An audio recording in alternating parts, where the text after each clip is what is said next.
This is the Hidden Killers podcast with Tony Brueski, featuring trial consultant and body language expert Susan Constantine. This story, absolutely, it's horrific. It's scary if you're a parent to see just how quickly and irrevocably, in some cases, and easily it is to have your child be taken away from you because someone doesn't understand what's going on, as was the case with Maya Kowalski, ending in the death of her mother and by suicide. This is something where I look at it from the outside and go, okay, we have so many issues, it seems, with CPS and things not being taken action on and children being left in horrific situations. What is going on here where we have kids that literally, they have good homes, there's no record of anything, and somehow this can take place where they can literally be ripped out of their parents' arms when they need them most, going through hospital treatments and such.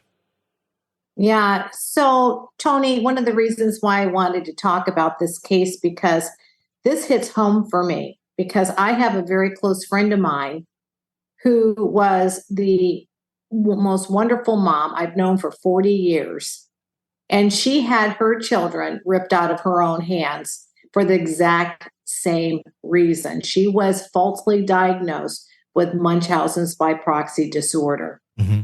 So here's one of the things that I thought was interesting, because Vinnie Politan on Carte TV last night was talking about, is there any sort of financial gain by removing these children away from their parents? You know, it's just really mind-blowing to me that we are getting to a place where these authorities that are so-called experts are trained in diagnosing or to see the symptoms of abuse and how wrong they can be. Mm-hmm. In this particular case, I went to the trial. I went there on the day where one of the pain medical doctor, Dr. Chopra, was there. And I also went there with the girl whose child had her children ripped out of her hands for the exact same reason. So we had the wonderful opportunity that once we were leaving the court room during lunch break, I was able to meet Maya, Maya's dad, sister, and brother. Yeah. So we had a nice talk, and I introduced my friend Kelly to Maya and Maya's dad, and explaining to him that your mother didn't die in vain, that there are other parents out there that are going through the same situation or have gone through the very same situation. And I want to tell you, the amount of pain in their face and sadness, you know, I mean, literally, Tony, we were all in tears. Dad was with tears. We were flooded with tears. Sure. And, you know, the sad thing about that is that, you know, when they were in Johns Hopkins, that they refused, you saw the documentary, they were refused to be able to even pray with her daughter. Yeah. And I was like, really? So anyway, to make a long story short, I asked May and them, I said, well, do you guys want to pray together? Mm-hmm. And we did. We all literally held hands, all of us, including my friend Kelly, and we prayed right outside that courtroom door. So what's happening is that Munchausen by proxy disorder, first of all, it was debunked almost 5 years ago. Now they call it fictitious disorder, which is like unexplained, right? Okay. So the fact that Johns Hopkins or no one else could figure out what this was, and this mother was so desperate to figure out how to get her daughter help, especially when she was crying with excruciating pain, and in the mere touch of even having a sheet that was repositioned on her body or any sort of movement would throw her into excruciating pain. And one of the doctor who was testifying was saying that the pain that she experienced was the most magnificent pain that any human being has ever experienced, way beyond childbirth, beyond if you were a cancer victim or amputation. Now, I got to tell you something. That's a lot of pain, right?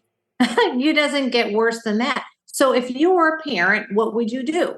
And here's where the problem lies. Yeah. If a parent goes to a doctor, doesn't know what it is, and then refers you to another doctor who then doesn't know, and then goes to and asks you to go to another doctor to have further testing. And then you keep going to different doctors that are referred to you and they don't have any answers. You kind of get to a place where, well, maybe I need to go outside the United States and try something different. And that's exactly what Mia's mom did. Yeah. And that's where they got the ketamine. And the ketamine worked. So with that being said, she was healed. And then she had some relapses, this is a lifelong condition. They don't have a lifelong treatment for it.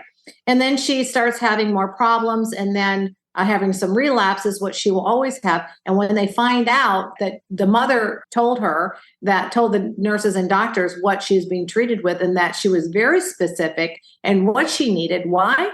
It's because she's been through this entire journey to figure it all out. So what happens is you get this, I think her name is Sally Smith, but I don't know if you've actually got a glimpse of what she looks like. Yeah, I have, yeah.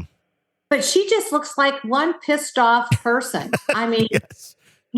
She looks like an angry, narcissistic woman. Yeah. And here's the other thing.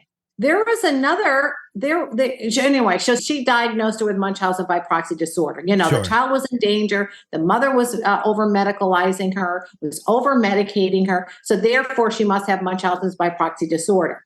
Not thinking that this child, thinking outside the box that, well, maybe it's not the mother was just looking for her to get help. And then to rip her out of her own mother's arms. There was I guess she was a runner-up in the American Idol. I can't remember what her name is, but she also had the very same thing happen to her. Yeah. By the same a person in the hospital, John Hopkins, Sally Smith. Yeah.